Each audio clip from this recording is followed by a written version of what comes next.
అభివృద్ధి ప్రచారం చేసుకోవడం వల్లనే ఓడిపోయాం కేటీఆర్ అంటున్నాడు. 3వ వంతు సీట్లను గెలుచుకున్నాం, ఓట్ల తేడా కేవలం 1.85% మాత్రమే, పార్లమెంట్లో సత్తా చాటాలి, మహబూబాబాద్ సమీక్షలో కేటీఆర్ పిలుపు. పనుల మీద కంటే ప్రచారం మీద ఫోకస్ చేసి ఉంటే బీఆర్ఎస్ గెలిచేదని బీఆర్ఎస్ వర్కింగ్ ప్రెసిడెంట్ కేటీఆర్ సంచలన వ్యాఖ్యలు చేశారు. ప్రజల సౌకర్యమే చూసాం కానీ రాజకీయ ప్రయోజనము రాజకీయ ప్రచారమే గురించి ఏనాడు ఆలోచించలే అని అన్నారు. ప్రజలు కూడా బీఆర్ఎస్ను పూర్తిగా తిరస్కరించలే అని అన్నారు. తెలంగాణ భవన్లో నిర్వహించిన మహబూబాబాద్ పార్లమెంటు నియోజకవర్గ సన్నాహక సమావేశంలో కేటీఆర్ మాట్లాడుతూ కాంగ్రెస్ అబద్ధాల ముందు అభివృద్ధి ఓడిపోయిందని ఆవేదన వ్యక్తం చేశారు. పనుల మీద కంటే ప్రచారం మీద ఫోకస్ చేసి ఉంటే బీఆర్ఎస్ గెలిచేదని అన్నారు. వందలాది సంక్షేమ కార్యక్రమాలు ఉన్నా మన ప్రభుత్వ హయాంలో వాటిని పట్టించుకోకుండా అంటే ముఖ్యంగా వాటిని పథకాల కోసం ప్రచారం కోసం వాడుకోవాలని చెప్పేసి చెప్తా ఉన్నాడు. కేటీఆర్ గారు గుర్తుపెట్టుకోవాల్సిన విషయం అంటే ఇప్పటికైనా ఈ ముందు కూర్చున్న వాళ్ళు ఏం మాట్లాడతారో అవన్నీ నోట్అవుట్ చేసుకుని రానున్న రోజుల్లో అవి జరగకుండా చూసుకుంటే బాగుంటుంది. మళ్ళా మేము కాంగ్రెస్ పార్టీ అబద్ధాలు చెప్పి గెలిచింది, మేము అయినా గెలవలేకపోయినాం, ప్రచారం చేయాలంటే ఇదే బీఆర్ఎస్ పార్టీ 100 కోట్ల రూపాయలు ఈరోజు తెలంగాణలో ఐటీ హబ్కు సంబంధించిన విషయంలో ఐటీ శాఖ మంత్రిగా ఉన్నటువంటి కేటీఆర్ గారు ఐటీ హబ్ మొత్తం ఐటీ హబ్ అని చెప్పేసి ఏ విధంగా చెప్తున్నాడో అదేవిధంగా తెలంగాణ రాష్ట్రంలో కేటీఆర్ హయాంలోనే కేటీఆర్ మొత్తం కనుసరణలోనే ఐటీ శాఖకు సంబంధించిన వాళ్ళే ఈరోజు వాళ్ళ సోషల్ మీడియా వింగ్ను కూడా చూసుకోవడం జరిగింది. ఆ సోషల్ మీడియా వింగ్ కోసం దాదాపు అదే బీఆర్ఎస్ పార్టీ కొన్ని 100 కోట్లు ఖర్చు చేసింది. ఒక్కొక్క ఎమ్మెల్యే అభ్యర్థికి 2-3 ఫేస్బుక్ అకౌంట్లు, అవసరమైతే ట్విట్టర్ అకౌంట్లు, యూట్యూబ్ ఛానళ్ళు అవి పెట్టి తెలంగాణ రాష్ట్ర వ్యాప్తంగా బీజేపీ వాళ్ళు ఏం మాట్లాడతారు, కాంగ్రెస్ వాళ్ళు ఏం మాట్లాడతారు, దేశంలో నరేంద్ర మోడీ ఏం మాట్లాడతాడు, లేదంటే రాహుల్ గాంధీ ఏం మాట్లాడతాను, సోనియా గాంధీ ఏం మాట్లాడతాను అని చెప్పేసి వాటన్నిటిని విష ప్రచారం చేసే విధంగా కొంతమంది టీంలను తీసుకొని ఐటీ హబ్ లాగానే సోషల్ మీడియా హబ్ ఒకటి పెట్టుకొని వీళ్ళ Facebook hub, Twitter hub, YouTube hub అని చెప్పేసి పెద్ద బిల్డింగులలో 100 కోట్లు ఖర్చు చేసి 100 మంది యువకులను తీసుకొని ఒక్కొక్కరికి 30,000 40,000 జీతాలు ఇచ్చి ఉదయం నుండి సాయంత్రం వరకు మొత్తం షిఫ్ట్ల మాదిరిగా వాళ్ళని ఎంప్లాయీస్ని తీసుకొని వాళ్ళందరినీ కేవలం ఫేక్ న్యూస్లు కవర్ చేయడము, ఫేక్ న్యూస్లను తయారు చేయడము, లేదంటే వివిధ పార్టీలకు సంబంధించిన నాయకులకు సంబంధించిన విషయాల్లో వాళ్ళని వ్యతిరేకంగా చూపించడానికి ప్రయత్నం చేయడం, వీటికి సంబంధించిన వాటి మీద మీరు 100 కోట్లు ఖర్చు చేసి ఈరోజు మేము చూపించుకోలేదు కాబట్టి గెలవలేదు అంటే ఎక్కడ చూపించుకోలేకపోయారు అని అంటే అభివృద్ధి ప్రచారం చేసుకోవడం వల్లనే ఓడిపోయామంటే ఒకటి బంగారు బాతు అనే ఒకటి కథ ఉండేది. బంగారు బాతుకు సంబంధించిన విషయం ఏంటంటే ఎవడైనా బంగారు బాతు దొరికితే ఆ బంగారు బాతుని రోజు గుడ్డు పెడతాడు, ఆ గుడ్డుని తీసుకొని అమ్ముకోవడానికి ప్రయత్నం చేస్తాడు. కానీ ఇక్కడ ఏం జరిగిందంటే బంగారు బాతు అంటే ప్రభుత్వం మా చేతిలో ఉంది అని చెప్పేసి ఆ బాతును కోసుకుందా అని చెప్పేసి వీళ్ళు కుట్ర చేశారు. మొత్తం ఉన్న ఈ 5 ఏళ్లలో మొత్తం సంపదను మొత్తం మనం దోసుకుందాము, మళ్ళా అవసరమైతే తలా ఒక ఈక పడేసిందంటే మనమే గెలుతాం, ఆ ఈకలు ఎట్లా బంగారు ఈకలే కదా, బాతును గుడ్డులను అన్ని వదిలేసి ఈకలు వంచుతామని చెప్పేసి ప్రయత్నం చేసి వీళ్ళు.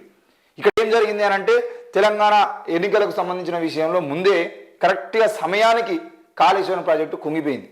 మరి మీ అభివృద్ధి అని చెప్పుకున్నటువంటి విషయంలో కేవలం అభివృద్ధికి సంబంధించిన విషయంలో మీరు నిత్యం చెప్పుకున్నటువంటి ప్రాజెక్ట్ ఏదైనా ఉందంటే అది కేవలం కాళేశ్వరం ప్రాజెక్టు. ఆ కాళేశ్వరం ప్రాజెక్టుకు సంబంధించిన విషయంలోనే మొత్తం కాళేశ్వరం ప్రదాత మన తెలంగాణ ప్రదాతనే కాళేశ్వరం ప్రదాత ఈరోజు 1,00,000 ఎకరాల 1 కోటి ఎకరాల నీళ్ళు అందిస్తున్నాం అని చెప్పేసి గొప్పలు చెప్పుకున్నటువంటి మీ అభివృద్ధి మొత్తం కూడా ఆ కాళేశ్వరం కుంగిపోయినప్పుడే మీ పార్టీ కుంగిపోయింది.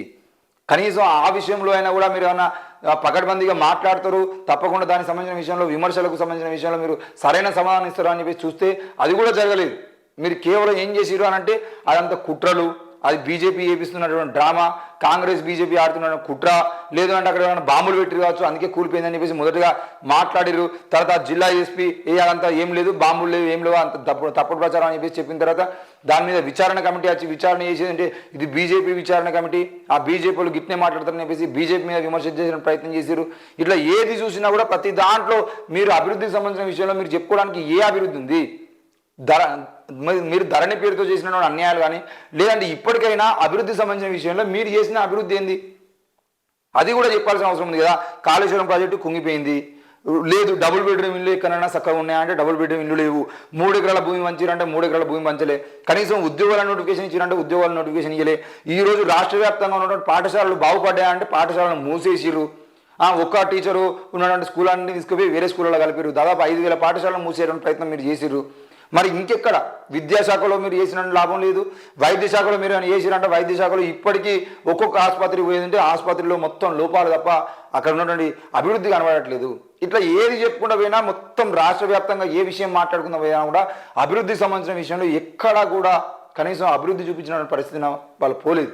మరి ఆ అభివృద్ధి సంబంధించిన విషయంలో ప్రాజెక్టులకు ఈరోజు మిషన్ కాకతీయ ఎవరి కోసం చేసిరు, మిషన్ భగీరథ ఎవరి కోసం చేసిరు? అవి కేవలం మీ కాంట్రాక్టర్ల కోసం, మీకు లాభాలు చేకూర్చడం కోసం చేసిరు తప్ప మిషన్ భగీరథ రాకముందు ఎవరు నీళ్ళు తాగలేదు ఊర్లలో అంటే మిషన్ భగీరథ అనేది కేవలం బోగస్. ఇప్పటికీ నిన్న మొన్న కూడా చాలామంది మేధావులు మాట్లాడుకుంటూ అసలు మిషన్ భగీరథ పైప్ లైన్లు రాకముందు మా ఊర్లలో నల్లాలు ఉన్నాయి, మేము అందరం మంచినీళ్ళు తాగినాం. మరి మంచినీళ్ళు ఉన్నప్పటికీ కూడా నీళ్లు లేని ప్రాంతాలకు ఇవ్వకుండా ఊరూరుకు నల్లకు అంటే ఇంటింటికి నల్ల ఇస్తామని చెప్పేసి డబ్బాలు కొట్టుకుని అవసరం ఏమొచ్చిందని చెప్పేసి కూడా చెప్పారు. ఇట్లా అభివృద్ధికి సంబంధించిన విషయంలో మీరు చెప్పుకోవడానికి ఏమీ లేదు కాబట్టి ఈరోజు మీరు జీరోగా మారుతున్నారు. మరి నిజంగానే ప్రజలు మిమ్మల్ని 1.85% మాత్రమే ఓట్లు తగ్గినాయి అంటే నిజంగానే తగ్గినాయి. ఆ తగ్గడానికి కారణం కూడా మీ ఎమ్మెల్యేలు చేసిన అరాచకాలు. ఏ ఎమ్మెల్యే అయినా అరాచకాలు చేస్తున్నారంటే ఆ అరాచకాలకు సంబంధించిన విషయంలో మీరు ఎప్పుడన్నా వాళ్ళతో మాట్లాడడానికి ప్రయత్నం చేసిరా? మరి ఆ నియోజకవర్గంలోని ప్రజలందరూ కూడా నీ గురించి వ్యతిరేకంగా మాట్లాడతారయ్యా, నీ ఇసుక దందా గురించి మాట్లాడతారు, లేకపోతే నీ నోరు అదుపులో పెట్టుకొని చెప్పేసి నీ గురించి మాట్లాడుతున్నా అని చెప్పేసి ఈరోజు గువ్వల బాలరాజుకు సంబంధించిన విషయం చూద్దాం. గువ్వల బాలరాజు గారు ఆర్ఎస్ ప్రవీణ్ కుమార్ గారి మీద ఇటువంటి మాట్లాడినప్పుడు రాష్ట్ర వ్యాప్తంగా ఉన్న దళితులు కానీ బహుజన సామాజిక వర్గం కానీ మొత్తం అందరూ గువ్వల బాలరాజు నోరు దగ్గర పెట్టుకొని మాట్లాడుకోని చెప్పేసి చెప్పారు. అప్పుడు మీరన్న కూర్చోబెట్టి చెప్పాలి కదా, అది ఇట్లా ఎవరిది తీసుకున్నా ఇసుక దందాకు సంబంధించిన విషయంలో లేదంటే నేరెళ్లకు సంబంధించిన విషయంలో మీరైనా మరి నేరెళ్లలో ఇంతగానో ప్రజలు వ్యతిరేకిస్తున్నారు, ఈ విషయంలో మనం ఇంకా సీరియస్ అయితే బాగుండదని చెప్పేసి కనీసం దాని మీద అవగాహన తీసుకునే ప్రయత్నం చేసిరా? లేదు. కాబట్టే ఈరోజు మీ ఎమ్మెల్యేల అరాచకాలు మీ పార్టీ మీద ప్రభావం చూపించినాయి. కాబట్టి అట్లాంటి అవకాశాలు మీరు ఇవ్వద్దు. 100 ఎకరాలు 1000 ఎకరాలు దోచుకున్న పరిస్థితిని మీ ఎమ్మెల్యేలకు ఇచ్చారు కాబట్టి ఈరోజు ఓడిపోయారు.